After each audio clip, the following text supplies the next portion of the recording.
So you think your patient may have acute liver failure.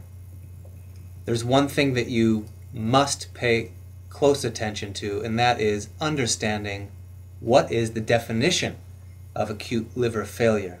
This is a common misunderstanding in the hospital. In order to consider someone with acute liver failure, they have to have a previously healthy liver, an insult to that liver, and the appearance of hepatic encephalopathy. Usually the encephalopathy will develop within several weeks of the onset of jaundice. So if your patient has pre-existing cirrhosis, or if they have not developed signs of hepatic encephalopathy, they are not in acute liver failure.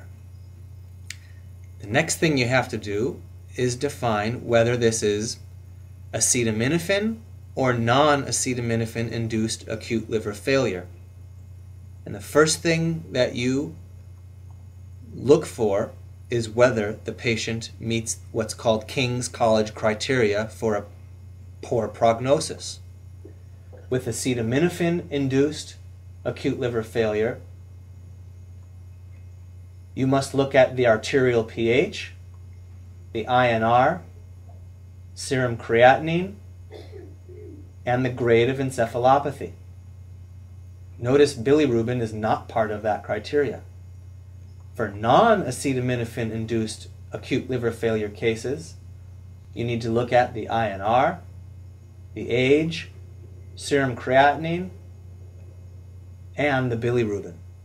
You'll have to look that up to see whether the patient meets the parameters.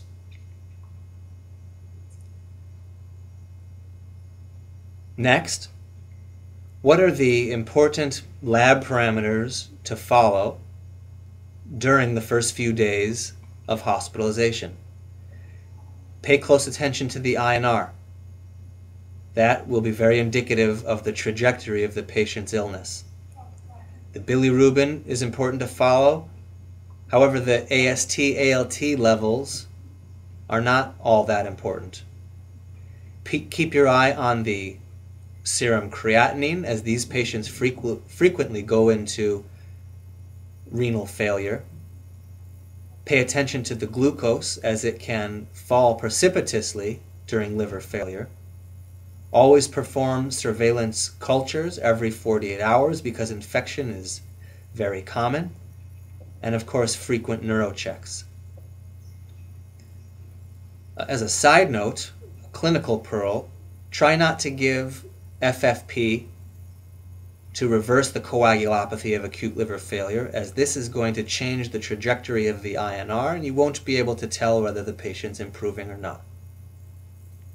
Lastly, understand what are the things that actually kill these patients.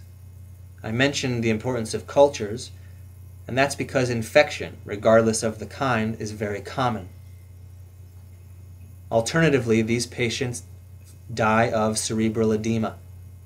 So you may have to monitor the intracerebral pressures and try to avoid agitation of these patients, as that's going to increase pressure. Good luck.